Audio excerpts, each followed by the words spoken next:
Hello friend and family, ndabagumbiriye kandi ndabahaye kaze kuri Dusolening TV. Nkuko mumenyereye twigira hamwe ibintu byo guteka. Uyu munsi tugomba duteke imyumbati iryoshe cyane mu buryo butamenyerewe, bworoshe kandi budatwara uburyo bwinshi kandi buryoshe. Ego namba uri mushasha ngaha, kora subscribe canke s'abone. Namba waramaze kuyikora, kora like canke j'aime, ukore share canke partage, hama na commentaire uyandike munsi ngaha mu kiganiro kuko bidutera inguvu. Turabashimiye rero kandi turabahaye kaze muri iki kiganiro cy'uno munsi cyo guteka imyumbati iryoshe cyane. Twatanguye duhata imyumbati, yejeje kuyihasha turayironga neza, niko ndayikatagura duto duto kugira ngo bikorohere kuyiteka neza.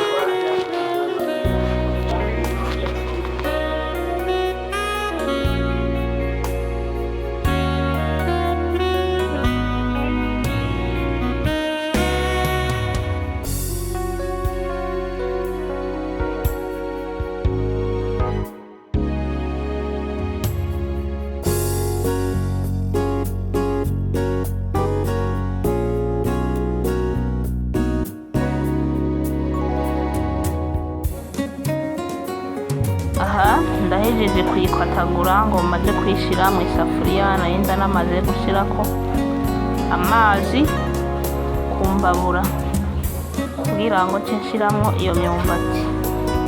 Urabona ayo n'amazi ntarabira mugabo nta ngorane, naho ukoresha amazi akanye nta kibazo, ushiramwo rero nuko nabonye imbabura iriko irafusa.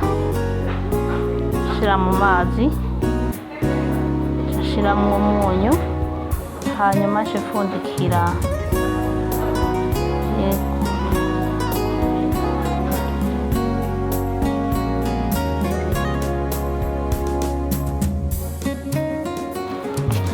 Kurindira ko ya myumbati isha, katube turakatagura ibirungo dukeneye kugira ngo turyoshe imyumbati yacu. Dukeneye karoti, igitunguru gitukura, tomate na poivre na seleri na tungurusumu. Nta birungo bya danje, ni ibintu byoroshe kandi bishobora kuboneka, umuntu wese ashobora kwigurira imyumbati.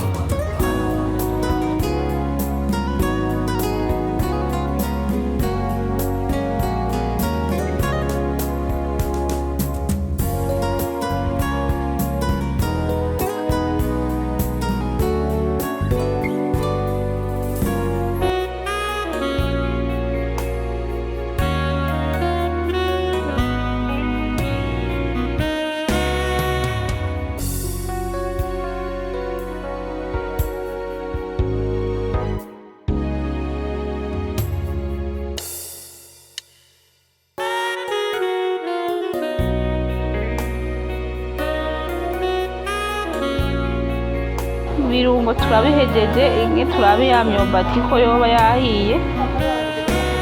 Imyumbati yahiye, ngira murabona ko yahiye kandi yahiye cyane, irahatswe gushaya kabisa.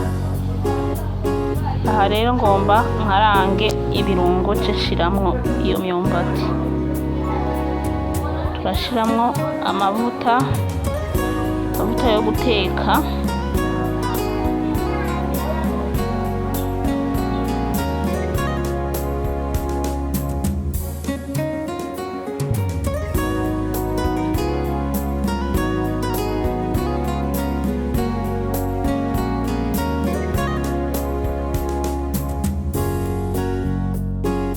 amavuta amaze gusha, reka mbanze nshiremwo karoti kubera arizo ziteba gusha, hanyuma ibindi ndabishiramwo mu nyuma.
murabona ko bimaze gusha, karoti zahiye, igitunguru cahiye.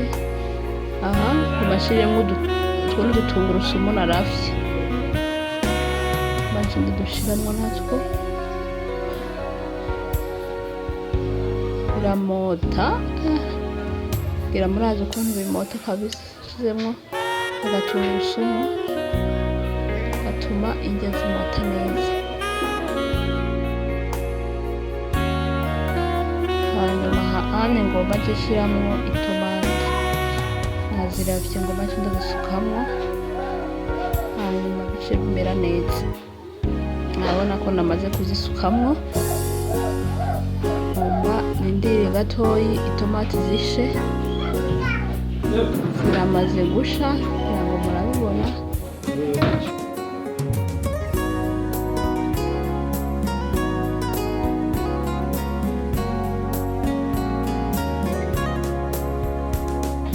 Kubera ko ya myumbati yanje yari yahiye cane, nico gituma ngomba nshiremwo porepore nitonze kugira ntihave ishanga imbanuye. Bisaba kwitonda, murabona ko yahiye cane.